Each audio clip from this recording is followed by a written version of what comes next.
Alô pessoal do Notícias Comentadas, sejam bem-vindos a esse vídeo. No nosso canal a gente fala muito sobre política e economia, dinheiro e poder. E é preciso entender certos conceitos. Eu dei uma olhada no YouTube para colocar como referências alguns conceitos que vocês podem ver e aprender, e lá na frente eu vou fazer isso também. Só que eu busquei um conceito bem mais simples para que qualquer pessoa consiga entender e não achei. E na ausência disso, eu vou criar aqui então alguns vídeos com esses conceitos de maneira simplificada. Os dois primeiros conceitos são superávit e déficit, né? E isso tem relação direta com receitas e despesas.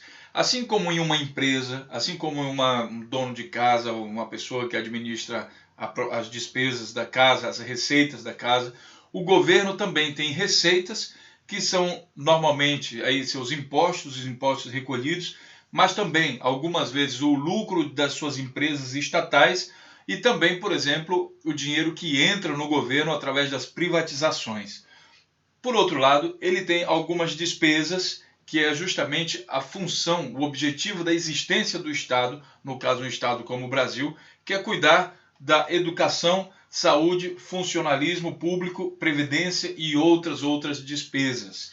Muita gente, como eu, por exemplo, eu gosto de definir essas despesas, dependendo do jeito como ela é usada, como investimento.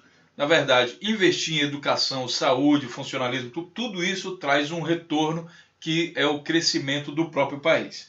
Pois bem, a definição de superávit e déficit se dá a partir do momento que eu faço uma relação matemática entre essas duas coisas. Ou seja, eu coloco o seguinte: receitas menos despesas é igual a quanto?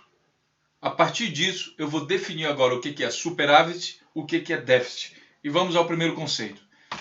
Quando as receitas menos as despesas, ou seja, o que você ganha menos o que você gasta, é maior do que zero, então você vai chamar isso de superávit.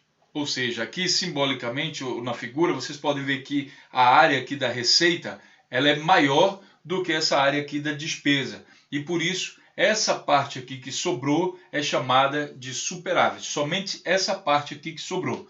Um exemplo, digamos que você teve uma receita de 10 mil e gastou aqui 7 mil da despesa. Então você tem um superávit de 3 mil.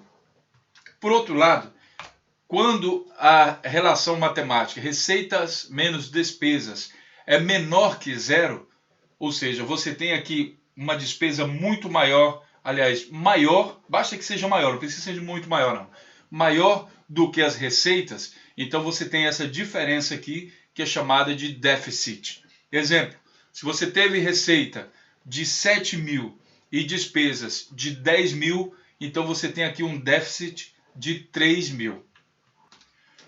Muitas vezes, propositalmente, os economistas, as pessoas que mexem na economia do país, elas procuram dificultar esses conceitos. Mas isso é proposital, é justamente para o povo não entender, para que não proteste muito.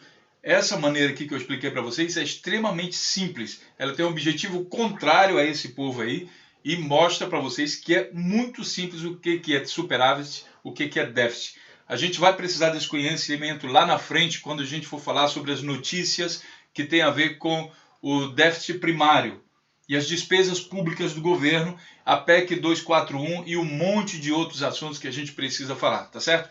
No próximo vídeo a gente vai acrescentar a esses conceitos de superávit e déficit também os conceitos de primário e nominal, ou seja, superávit primário, superávit nominal ou déficit primário e déficit nominal, tá certo? Conto com vocês, compartilhe esse vídeo, assine o nosso canal para que a gente cresça cada vez mais. Grande abraço e até o próximo vídeo.